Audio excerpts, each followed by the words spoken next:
എനിക്ക് പിന്നിൽ കാണുന്ന അമ്പലപ്പുറം എന്ന സ്ഥലത്ത് നിന്ന് കൊട്ടാരക്കരയിലേക്ക് വരുന്ന റോഡിൽ രാവിലെ 7 മണിയോടെയാണ് ഈ ടിപ്പർ ലോറി, മണ്ണ് നിറച്ച ടിപ്പർ ലോറി അമിത വേഗതയിൽ നീലേശ്വരം മുക്കോണിമുക്ക് എന്ന സ്ഥലത്തുകൂടി പാഞ്ഞു വരുന്നത്.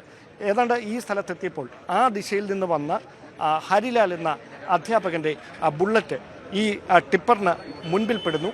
പെട്ടെന്ന് നിമിഷ നേരങ്ങൾക്കുള്ളിൽ ഈ ടിപ്പറിൽ ഇടിച്ച ശേഷം വാഹനം അവിടെ നിന്ന് ഇടിച്ച് ആ മതിൽക്കെട്ട് തകർത്തുകൊണ്ട് ആ മതിൽക്കെട്ടിന് സമീപത്ത് നിന്ന് ആളുകൾക്കിടയിലേക്ക് വിദ്യാർത്ഥികളും മറ്റ് ജോലിക്കായി പോയിരുന്ന ജീവനക്കാരും ഉൾപ്പെടെ നിന്നിരുന്ന ആ ആൾക്കൂട്ടത്തിന് ഇടിയിലേക്ക് പാഞ്ഞു കയറുകയായിരുന്നു. ഇടിയുടെ ആഘാതത്തിൽ ഈ ബുള്ളറ്റ് പൂർണ്ണമായി, അതിൻ്റെ ഒരു വശം പൂർണ്ണമായി തകർന്നിട്ടുണ്ട്. നമുക്കറിയാം, ഈ യാത്ര ചെയ്തിരുന്ന ഹരിലാൽ, അദ്ദേഹം ഒരു ട്യൂട്ടോറിയൽ അധ്യാപകനാണ്. അദ്ദേഹവും ആ സംഭവ സ്ഥലത്ത് തന്നെ മരണപ്പെട്ടു. ആദ്യം ഈ ബുള്ളറ്റിൽ ഇടിച്ച് വാഹനം തെറിച്ചവിടേക്ക് പതിക്കുകയായിരുന്നു, അതോ അതിനു മുമ്പ് വാഹനം നിയന്ത്രണം വിട്ട് ഈ മതിലിലേക്കാണോ ഇടിച്ചത് എന്ന കാര്യത്തിൽ ഇപ്പോഴും ഒരു സ്ഥിരീകരണം ഉണ്ടായിട്ടില്ല. എന്തായാലും ഇവിടെ കൂടി നിൽക്കുകയായിരുന്ന 10ാം ക്ലാസ് വിദ്യാർത്ഥിയായ പാർത്ഥിബ്, അതോടൊപ്പം തന്നെ KSRTCയിലെ മറ്റൊരു ജീവനക്കാരനായ അജയൻ, അതോടൊപ്പം ഈ ബുള്ളറ്റ് ഓടിച്ചിരുന്ന ട്യൂട്ടോറിയൽ അധ്യാപകനായ ഹരിലാൽ, ഇങ്ങനെ 3 പേർക്കാണ്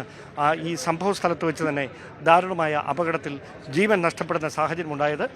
ടിപ്പർ ഓടിച്ചിരുന്ന ഡ്രൈവർ, അതോടൊപ്പം ടിപ്പറിലുണ്ടായിരുന്ന ക്ലീനർ, മറ്റ് 5 പേർ, ഇവർക്ക് പരിക്കേറ്റിട്ടുണ്ട്. ഇവരെ കൊട്ടാരക്കര താലൂക്ക് ആശുപത്രിയിലും അതോടൊപ്പം തന്നെ ഗുരുതരമായി പരിക്കേറ്റവരെ തിരുവനന്തപുരം മെഡിക്കൽ കോളേജ് ആശുപത്രിയിലേക്കും മാറ്റിയിരിക്കുന്ന സാഹചര്യമാണ് നിലവിൽ.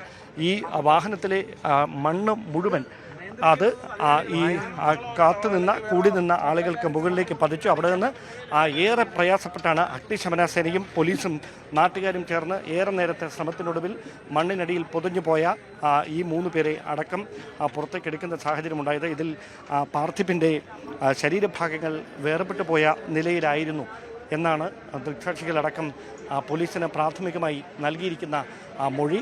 അതോടൊപ്പം എടുത്തു പറയേണ്ടുന്ന കാര്യം, ഈ അപകടത്തിലേക്ക് നയിച്ചത് ഈ അമിത വേഗതയിലെത്തിയ ടിപ്പർ ഈ ബുള്ളറ്റിൽ ഇടിക്കാതിരിക്കാനായി നടത്തിയ ശ്രമം നിയന്ത്രണം നഷ്ടപ്പെട്ട് മതിലിലേക്ക് ഇടിക്കുകയായിരുന്നു, അതോ അതിനപ്പുറത്തേക്ക് ബുള്ളറ്റിൽ ഇടിച്ച ശേഷം നിയന്ത്രണം നഷ്ടപ്പെട്ട് മതിലിലേക്ക് ഇടിച്ച് കയറുകയായിരുന്നു. ഈ കാര്യത്തിലൊരു കൃത്യമായൊരു സ്ഥിരീകരണം ഉണ്ടായിട്ടില്ല. അത് വിശദമായി തന്നെ പരിശോധിച്ചുകൊണ്ട് ഇരിക്കുകയാണ്. എന്തായാലും വളരെ ദാരുണമായ അപകടത്തിൽ ഒരുപാട് പ്രതീക്ഷകളോടെ സാധാരണ വീട്ടിൽ നിന്ന് ഇറങ്ങുന്നത് പോലെ ഇന്ന് രാവിലെയും വീട്ടിൽ നിന്നിറങ്ങിയ 10ാം ക്ലാസ് വിദ്യാർത്ഥിയായ പാർത്ഥിബിനും മറ്റ് 2 പേർക്കും ജീവൻ നഷ്ടപ്പെടുന്ന സാഹചര്യമാണ് ഉണ്ടായിരിക്കുന്നത്.